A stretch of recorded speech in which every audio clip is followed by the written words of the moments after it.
조조는 어린 시절부터 권모술수에 능했으며 불량기도 심했습니다.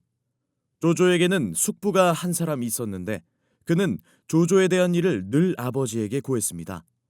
고자질에 화가 난 조조는 어느 날 길에서 우연히 숙부와 딱 마주쳤습니다. 어디 가는 길이더냐? 친구 집에 놀러 가는 길입니다.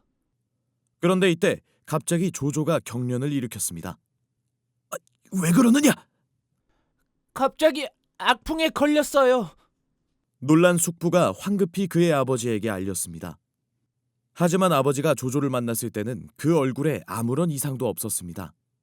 네가 악풍에 걸렸다고 네 숙부가 알려왔는데 벌써 나았느냐? 처음부터 악풍 따위는 걸리지 않았습니다. 숙부님이 저를 싫어하여 그런 말씀을 하신 것 같습니다. 아버지는 도대체 무슨 영문인지 몰라 어안이 벙벙했습니다.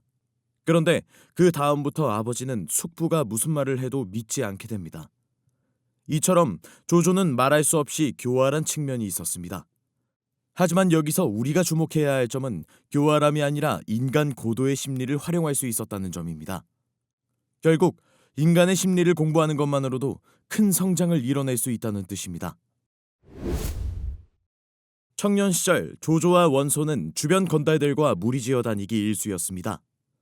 이들은 뭔가 재미있고 자극적인 일을 찾아 헤매는 하이에나 같았습니다. 하루는 결혼식에 참석한 신부를 납치하기로 모의했습니다. 이윽고 날이 어두워지자 한 집에 몰래 숨어 들어간 둘은 앞마당에 대고 크게 소리쳤습니다. 도둑이야! 도둑! 집안이 소란스러워지자 이 틈을 이용해 신부를 납치하는 데 성공했습니다. 원소는 앞장서서 길을 안내하고 조조는 신부를 업고 뛰었습니다. 저 도둑놈들을 잡아라! 뒤쪽에서는 주인집 사람들이 소리를 지르며 쫓아왔습니다. 이때 하필이면 당황한 원소가 발을 헛디뎌 그만 길 옆 가시덤불에 빠져버렸습니다. 조조, 나를 좀 도와주게! 위기에 직면한 조조는 생각했습니다. 이를 어쩌지? 원소를 버려야 하나? 그 찰나 기상천외한 방법이 떠올랐습니다. 여기 덤불 속에 도둑이 있다!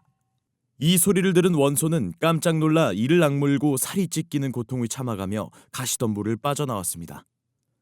조조가 원소를 구해낼 수 있었던 이유는 인간의 가장 본능적인 파충류의 뇌를 건드렸기 때문입니다. 즉, 극한의 위협에서 벗어나기 위해 더 강한 자극을 주었던 셈입니다. 이처럼 조조는 10대라는 어린 나이에 매우 심기가 깊었고 역발상 사유까지 가능했던 인물입니다.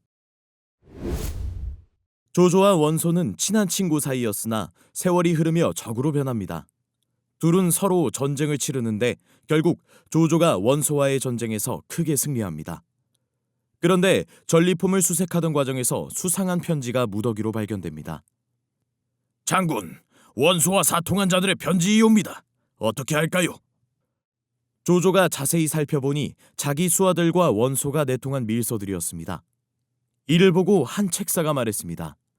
장군, 이번 기회에 배신자들을 몽땅 처형하십시오. 그런데 이게 웬걸 조조가 아무렇지도 않은 듯 이렇게 말했습니다. 여봐라! 저 서신들을 전부 불살라버려라! 하오나 장군, 배신자들을 처단할 절호의 기회입니다. 그러자 조조가 이렇게 말합니다. 원소의 대군이 강했을 때는 나조차도 마음이 흔들렸다. 내가 그러하거늘 하물며 다른 사람들은 어떠했겠느냐? 인간관계에서 가장 중요한 것은 이해와 관용입니다. 일을 하다 보면 누구나 한 번쯤 실수를 할 수가 있습니다. 이럴 때 상대방의 약점을 틀어주고 추궁만 하다가는 그 어떤 일도 앞으로 나아갈 수 없습니다. 조조는 말합니다. 사람은 누구나 똑같다. 잘났고 못났음은 종이 한 장 차이다. 그러나 그 사람을 어떻게 활용하느냐에 따라 바라는 결과는 하늘과 땅 차이다. 감사합니다. 부골님이었습니다.